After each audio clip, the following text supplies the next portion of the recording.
ഈശോ മിശിഹായ്ക്ക് സ്തുതിയായിരിക്കട്ടെ. പ്രിയ സഹോദര സഹോദരി, ഇന്ന് മംഗളവാർത്ത തിരുനാളാണ്.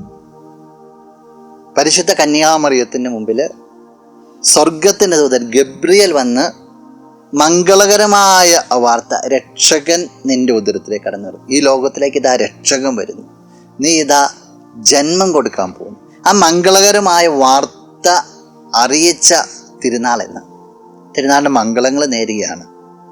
വിശുദ്ധ ലൂക്കാ അറിയിച്ച സുവിശേഷം 1-ാം അധ്യായം 28-ാം തിരുവചനം. ദൂതൻ അവളുടെ അടുത്ത് വന്ന് പറഞ്ഞു, ദൈവകൃപ നിറഞ്ഞവളെ സ്വസ്തി, കർത്താവ് നിന്നോട് കൂടെ. ദൂതൻ പറയുന്നതാണ്, ദൈവകൃപ നിറഞ്ഞവളെ സ്വസ്തി, കർത്താവ് നിന്നോട് കൂടെ. രണ്ട് കാര്യം പറയാം. നീ ദൈവത്തിൻ്റെ കൃപ നിറഞ്ഞ വ്യക്തിയാണ്. രണ്ടാമത്, കർത്താവ് നിന്നോട് കൂടെയാണ്.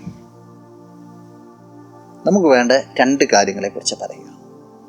ഈ തിരുനാൾ ദിവസത്തിൽ ഈ രണ്ട് കൃപകൾക്ക് വേണ്ടി പ്രാർത്ഥിക്കുക. ദൈവത്തിൻ്റെ കൃപയാ നിറയപ്പെടാൻ, രണ്ടാമത് കർത്താവിൻ്റെ നിരന്തര സാന്നിധ്യം അനുഭവിക്കുവാനായിട്ട്.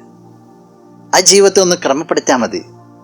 വെറുതെ അല്ല പരിശുദ്ധ മറിയത്തിലേക്ക് ദൈവദൂതൻ വന്നത്. അവളുടെ ജീവിതം ഒരു തങ്കപ്പെട്ട ജീവിതമായിരുന്നു. അവൾ ദൈവഹിതത്തിന് വില കൊടുത്തവളായിരുന്നു.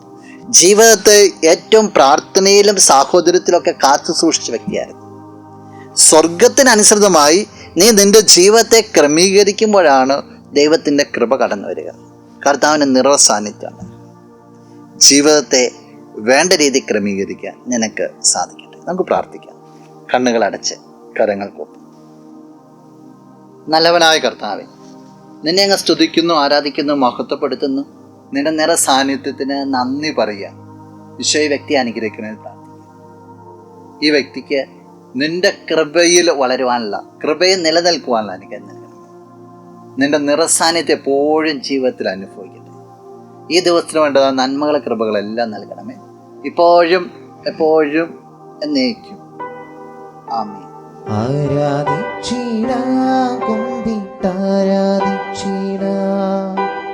ആരാധിക്കുമ്പോൾ അപദാനം